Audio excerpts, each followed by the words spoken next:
বলতেছেন মা বাবা যদি সন্তানের জন্য দোয়া করে ওই দোয়া আল্লাহ পাকের দরবারে 100% কবুল হয়ে যায়। যদি মা বাবা ভালো দোয়া করে ওটাও কবুল হয়ে যায়, আর যদি মা বাবা সন্তানের জন্য বদ দোয়া করে ওটাও কবুল হয়ে যায়। দেখেন হযরত আনাস রাদিয়াল্লাহু, মা বাবা অসন্তুষ্ট হলে কি রূপ হয় মৃত্যুর সময়। হযরত আনাস রাদিয়াল্লাহু তাআলা আনহু বর্ণনা করেন, রাসূলের যুগে একজন লোক ছিলেন, তার নাম ছিলেন আলকামা। আলকামা সে মৃত্যুর সাথে পাঞ্জা লড়তেছে, সে মৃত্যুর শয্যায় সজ্জিত হয়েছে, কিন্তু সে তার জিহ্বাটা কালেমা পড়তে বাধা দেয়।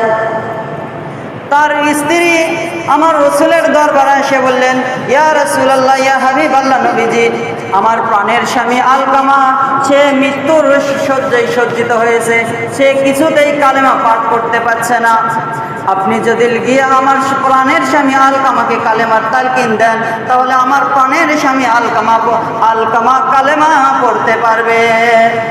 তারপর আমার নবী রহমাতুল লিল আলামিন, দোজাহানের সাইয়্যিদ, দোজাহানের বাদশা নবী হযরতে বেলাল রাদিয়াল্লাহু তাআলা আনহু, হযরতে উমর রাদিয়াল্লাহু তাআলা আনহু, হযরত আলী কারামাল্লাহু ওয়াজহু, ওনাদেরকে ডাক দিয়ে বললেন, তোমরা আলকামার বাসায় যাও। আলকামার বাসায় গিয়ে তোমরা আলকামাকে কালেমার তালকিন দাও, আলেমা জানো কালেমা পড়তে পারে। আমার রাসূলের আদেশ শুনে, আমার রাসূলের ঘোষণা শুনে হযরতে বেলাল, হযরতে আলী কারামাল্লাহু ওয়াজহু, হযরত উমর রাদিয়াল্লাহু তাআলা আনহু আলকামার বাসায় দৌড় দিলেন। আলকামার বাসায় দৌড় দেওয়ার পরে আলকামাকে কালেমা পড়তে বলে, কিন্তু আলকামা কালেমা পড়তে পারছেন না। তারপরে হযরতে বেলাল রাদিয়াল্লাহু তাআলা আনহুকে হযরতে উমর রাদিয়াল্লাহু তাআলা আনহু বলেন, আপনি এক কাজ করেন, আপনি দৌড় দিয়ে আমার রাসূলের দরবারে যান। আপনি আমার রাসূলের দরবারে গিয়ে বলেন আলকামা কালেমা পড়তে পারছে না, কি কারণে। হযরতে বেলাল রাদিয়াল্লাহু তাআলা আনহু আমার রাসূলের দরবারে দৌড় দিয়ে আসলেন। আসার পরে বললেন, ইয়া রাসূলুল্লাহ, ইয়া হাবিবাল্লাহ, নবীজি, আলকামাকে আমরা কালেমার তালকিন দিচ্ছি, আলকামা কালেমা পড়তে পারছে না। আমার রাসূল সাল্লাল্লাহু আলাইহি ওয়াসাল্লাম বেলালকে বললেন, হে বেলাল, তুমি আলকামার বাড়িতে গিয়ে শুনে আসো আলকামার কি মা বাবা জীবিত রয়েছে। তারপর বেলাল রাদিয়াল্লাহু তাআলা আনহু আমার রাসূলের কথা শুনে আবার আলকামার বাড়িতে গেলেন। আলকামার বাড়িতে যাওয়ার পরে আলকামার স্ত্রীকে, আলকামার বিবিকে জিজ্ঞাসা করলেন, আলকামার কি মা বাবা জীবিত রয়েছে। আলকামার স্ত্রী বললেন, আলকামার মা জীবিত রয়েছে, কিন্তু বাবা মারা গেছে। আবার ওই কথা শুনে বেলাল রাদিয়াল্লাহু তাআলা আনহু আমার রাসূলের দরবারে আসলেন। আসার পর আমার রাসূলকে সালাম দিয়ে বললেন, ইয়া রাসূলুল্লাহ, ইয়া হাবিবাল্লাহ, নবীজি, আলকামার মা বৃদ্ধ মা জীবিত রয়েছে।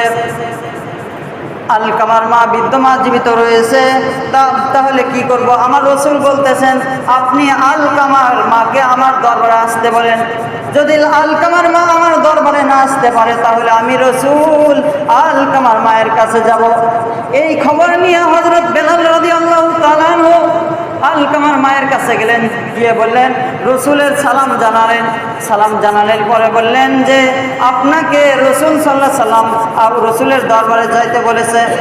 আপনি যদি রাসূলের দরবারে না যাইতে পারেন, তাহলে রাসূল আপনার দরবারে আসবে। আলকামার মা বলতেছেন, এটা কি করে সম্ভব হয়, যিনি রাহমাতুল লিল আলামিন, দয়ার নবী, মায়ার নবী, তিনি আমার দরবারে আসবে, এটা কখনো সম্ভব নয়। আমি কষ্ট করে হলেও, আমি বৃদ্ধা মানুষ, নাটির পর ভর করে হলেও রাসূলের দরবারে যাব। বলেন সুবহানাল্লাহ। তারপরে আলকামার মা যখন রাহমাতুল লিল আলামিন, দয়ার নবী, মায়ার নবীর দরবারে গেলেন, গিয়ে রাসূলকে সালাম জানালেন, আসসালাতু ওয়াসসালামু আলাইকা ইয়া রাসূলুল্লাহ, আসসালাতু ওয়াসসালামু আলাইকা হাবিবাল্লাহ, নবীজি। কিন্তু আমার নবী রাহমাতুল লিল আলামিন, দয়ার নবী, মায়ার নবী আলকামার মাকে বললেন, আপনি সত্য কথা বলবেন। আপনার আলকামা আপনার সাথে কি ব্যবহার করত।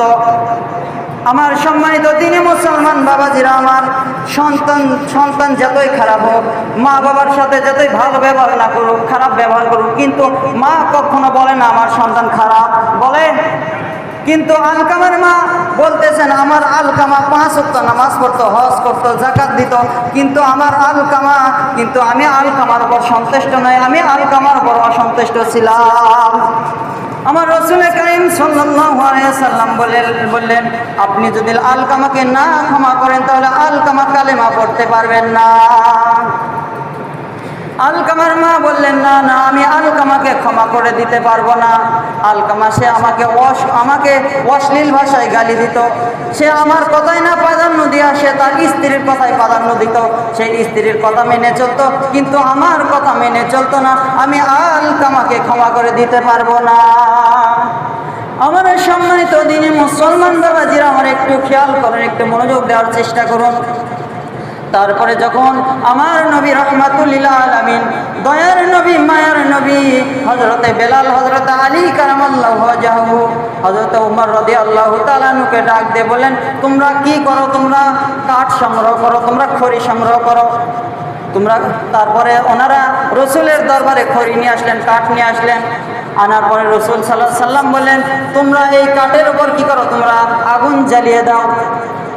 হযরত বেলাল রাদিয়াল্লাহু তাআলা আনহু, হযরত ওমর রাদিয়াল্লাহু তাআলা আনহু তারা কি করলেন? ওই কাঠেতে আগুন জ্বালা দিলেন। দেওয়ার পর আমার রাসূল বলতেছেন তোমরা কি করো? আলকামাকে নিয়ে আসে এই আগুনের মধ্যে ফেলে দাও।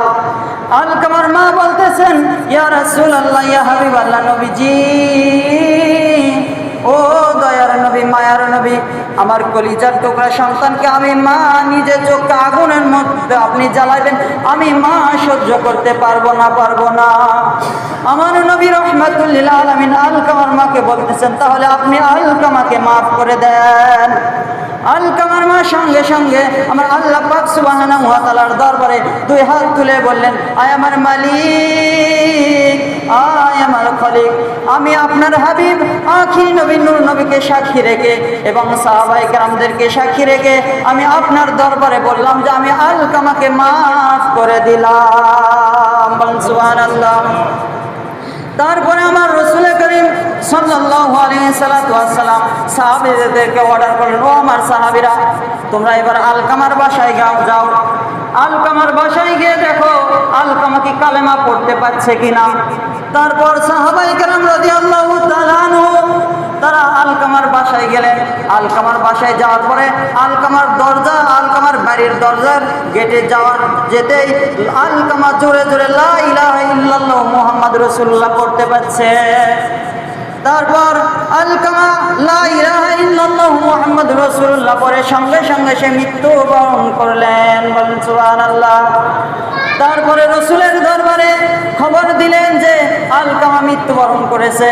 তারপরে আমার রসুল সাল্লাল্লাহু আলাইহি ওয়াসাল্লাম আলকামার বাসায় গেলেন। আলকামার বাসায় গিয়ে আমার রসুল নিজ হাতে আলকামার গোসল করাইলেন, আলকামার কাফন দাফন করাইলেন, আলকামাকে কবরে দাফন করাইলেন।